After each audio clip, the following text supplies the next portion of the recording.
Partai politik mulai tancap gas menyusun strategi meski belum semua koalisi mendeklarasikan pasangan bakal capres dan cawapresnya. Meski belum mengumumkan bakal cawapres, PDIP sudah membentuk tim pemenangan. Apakah pengumuman cawapres Ganjar sudah dekat? Kita akan bahas usai tayangan berikut. Koalisi parpol pengusung Ganjar Pranowo makin merapatkan barisan. 4 ketua umum parpol menggelar rapat konsolidasi pemenangan Ganjar Pranowo di kantor DPP PDI Perjuangan kemarin. Sekjen PDI Perjuangan Hasto Kristianto menyebut para ketum parpol koalisi sepakat membentuk tim pemenangan nasional dan menetapkan Ketua Umum Kamar Dagang dan Industri Kadin Indonesia Arsyad Rashid sebagai ketua. Sementara mantan Panglima TNI Jenderal Andika Perkasa disebut menjadi salah satu wakil. Ya, penunjukan dari Pak Arsyad Rashid tadi kan dilakukan ya dengan melihat bagaimana karakter dari Pak Ganjar Pranowo, target-target pemenangan, kemudian kita lihat track record-nya, sehingga semua sepakat suara bulat tadi untuk Pak Arsyad Rashid sebagaimana disampaikan Pak Haritanu sebagai ketua tim pemenangan nasional. Di luar itu juga diputuskan bahwa kantor pusat tim pemenangan nasional itu berada di gedung High-End yang digunakan juga pada saat pemenangan pasangan Pak Joko Widodo dan Kiai Haji Ma'ruf Amin. Bacawa Pres Ganjar Pranowo mengaku mengenal Arsyad Rashid sejak lama. Ganjar menambahkan akan banyak diskusi dengan Arsyad dan Andika Perkasa. Oh iya, itu sudah lama dia sahabat saya. Iya. Kenapa enggak Pak Andika, Pak? Hah? Wakilnya Pak Andika.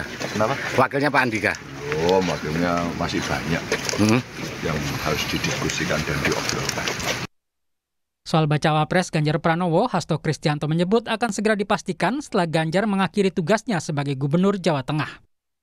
Itu kapan akan dilakukan dan itu tadi baru dibahas beberapa gagasan mengingat Pak Ganjar ini kan baru menyelesaikan tugasnya sebagai Gubernur tanggal 5 September besok. Dan kemudian dengan penuh optimisme mendapatkan penugasan sehingga akan berkonsentrasi penuh sehingga hal terkait dengan siapa yang akan mendampingi Pak Ganjar Pranowo tentu nanti akan ada pembahasan lebih lanjut untuk menentukan momentumnya dan siapa. Salah satu nama yang digadang-gadang menjadi pendamping Ganjar adalah Menparekraf sekaligus Ketua Bapilu P3 Sandiaga Uno. Ketua DPP P3 Ahmad Baidowi yakin baca pres yang dipasangkan dengan Sandiaga akan mendapat perolehan suara yang baik.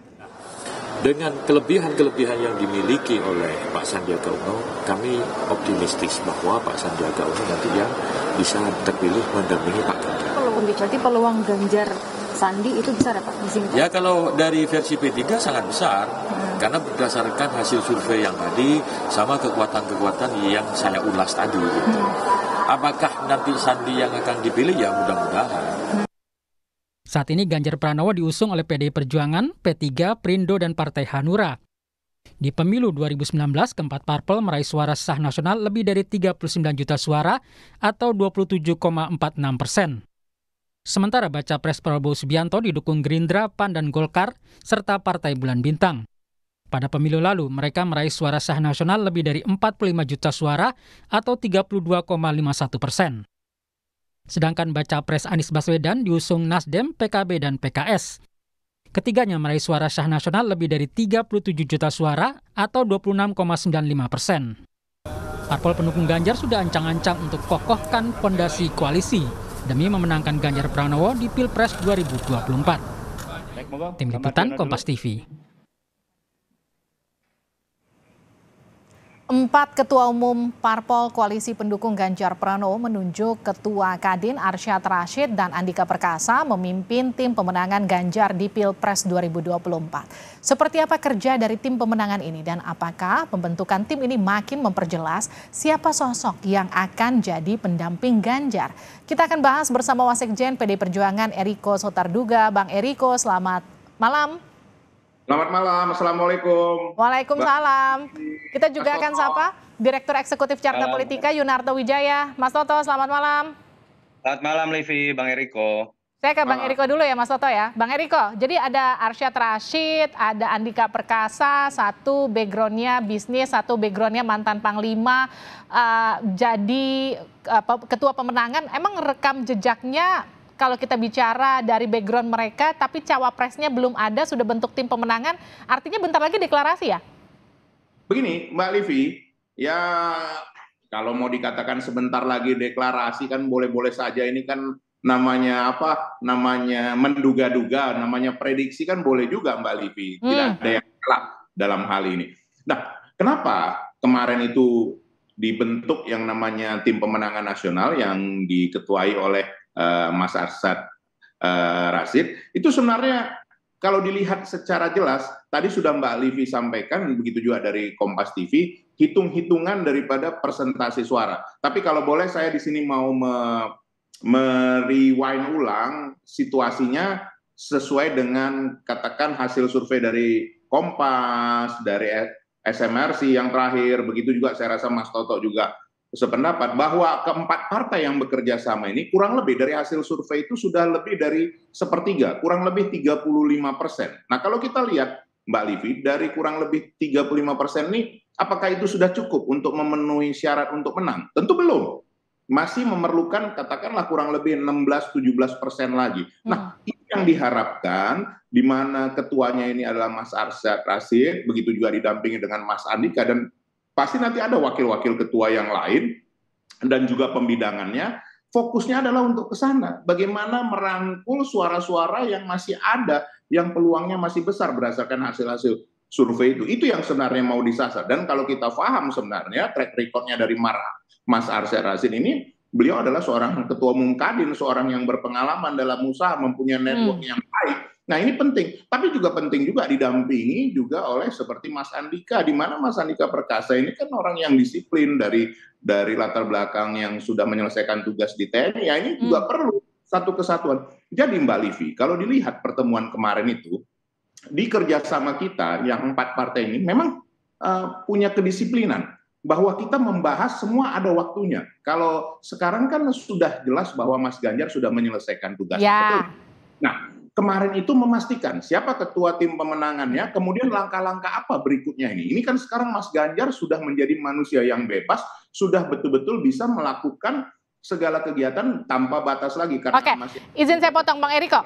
Kalau soal baca wapres kan Mas Hasto sebelumnya sempat menyebut yang jelas setelah Ganjar lengser dari Gubernur Jateng. Hari ini kan udah selesai tuh, sudah dilantik gubernur baru, tim pemenangan sudah dibentuk. Artinya bentar lagi, kurang dari seminggu dong deklarasi ya?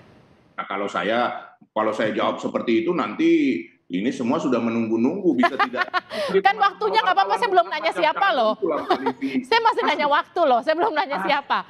Pasti ada tanda-tandanya Mbak Livi, itu sudah jelas. Kalau kita kemarin melihat juga dari Ibu Ketua Umum bagaimana memutuskan pada tanggal 21 April di hari Kartini, hari yang penuh kemenangan di mana umat muslim sudah yang dari Muhammadiyah sudah merayakan hari kemenangan, dan dari NU yang besoknya akan merayakan hari kemenangan, ini kan tanda-tanda itu sudah terlihat. Tetapi beginilah, kita kembali kepada tadi yang saya sampaikan di awal, bahwa yang paling penting adalah kesulitan kita di kerjasama 4 partai ini.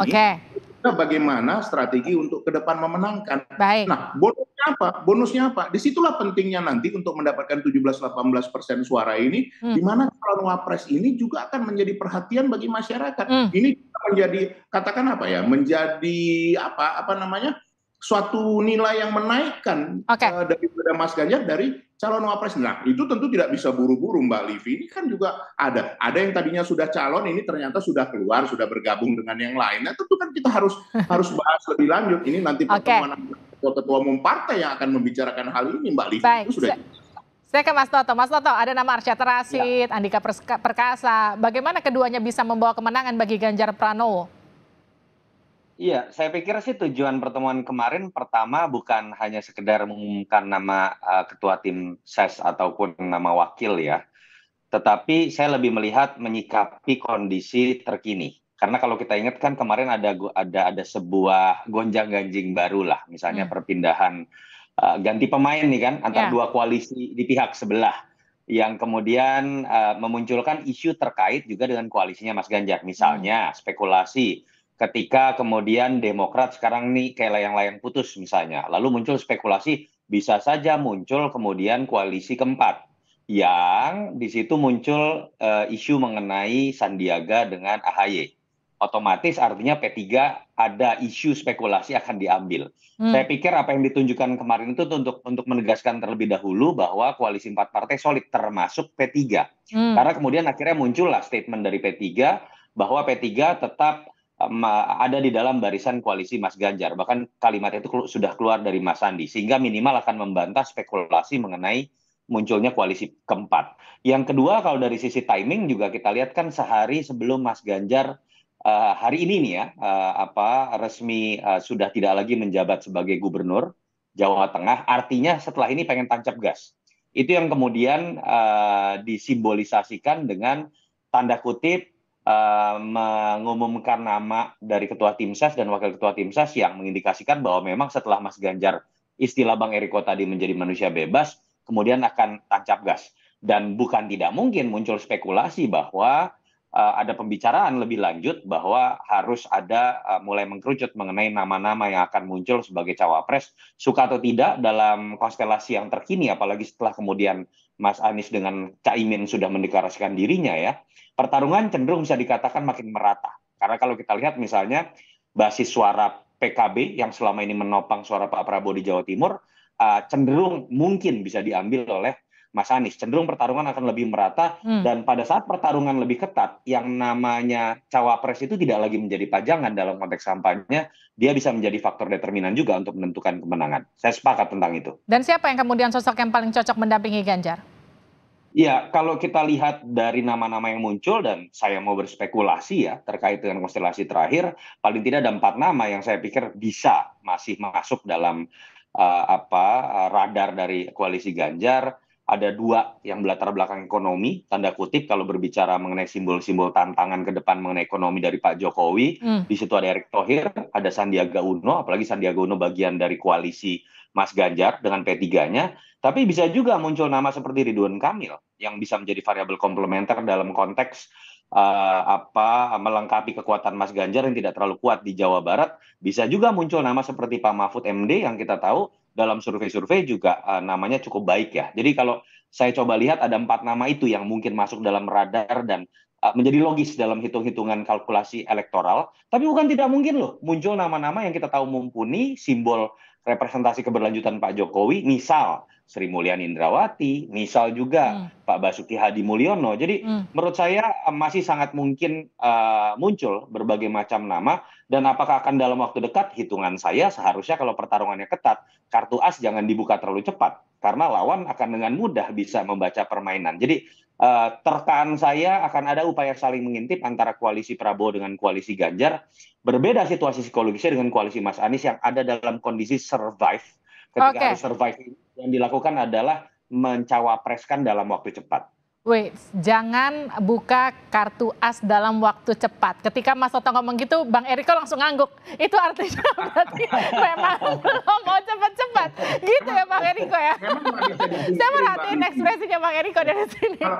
Saya nggak bisa pungkiri Mbak Livi bahwa antara Mbak Livi, saya dengan Mas Toto itu seperti 3 serangkai ya. Artinya tiga menjadi satunya memang benar, artinya tidak ada juga gunanya bagi katakanlah poros PDI Perjuangan, Perindo, P3, Hanura untuk terburu-buru. Apa yang harus diburu-buru? Karena dalam hal ini analisanya juga bisa lebih matang, lebih mapan, karena keempat partai ini tidak menginikan egonya. Ini yang sudah tadi sudah disampaikan oleh Mas Toto juga bahwa perlu sekali ini kombinasi yang pas. Karena kenapa? Masyarakat ini melihat, apakah calon wakil presiden ini cocok? Nanti kalau calon wakil presidennya lebih mendominasi bagaimana? Kan ini kan harus duit tunggal, harus yang sama-sama sinergi, tetapi juga saling mengisi. Apa yang tidak ada di Mas Ganjar, ada di pribadi yang calon wakil presiden ini. Kemudian apa? Tapi dia juga tidak boleh menjadi mendominasi, karena apapun presiden yang akan menjadi di depan. Tetapi bagaimana backup ini? Ini penting sekali, ini yang mau dilihat masyarakat. Dan tidak bisa kita pungkiri juga, bisa saja ini seperti yang disampaikan Mas Toto tadi, bisa saja ini sebagai gambaran penerus-penerus ke depan ini, atau katakanlah yang nanti akan meneruskan ke depan yang mensinkronkan lagi antara Mas Ganjar dan juga penerusnya. Jadi saling mengisi, menunggu atau mencari yang saling mengisi atau menunggu geng sebelah deklarasi kira-kira siapa paslonnya. Nah, kalau itu juga Mbak Livi nggak salah juga, betul tadi. Kan begitu.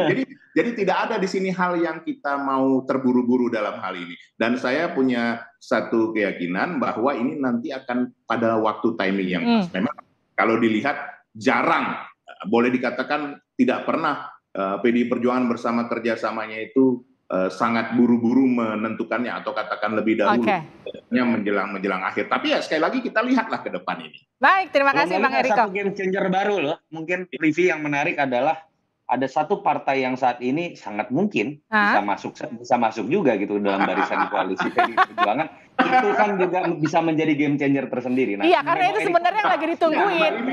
Mbak Livi, Mas Toto sudah melihat bahwa kita ada variasi-variasi birunya, Mas Toto. Oh iya memang. Kan kalau yang sebelah ini, yang sebelah sudah bikin tweet, itu sebetulnya katanya tembok Berlin sudah mulai runtuh. Nah. Jadi apakah kemudian pasca pertemuan Bu Mega sama Pak SBY yang katanya mau ketemu, kemudian nanti ada perubahan pola strategi dan permainan, ada terbentuknya koalisinya PDI Perjuangan, ada masuk anggota baru, nanti kita diskusi lagi di episode selanjutnya. Ya, jangan kita bicarakan sekarang Mbak Livi, nanti Mas Toto supaya kita diundang berikutnya lagi. Iya, kita masih tunggu. Bener nggak nih tembok Berlinnya benar-benar runtuh terjadi pertemuan Pak SBY sama Bu Mega? Terima kasih ya Bang Eriko, terima kasih juga Mas Toto sudah bergabung sama kami di Sapa Indonesia Malam.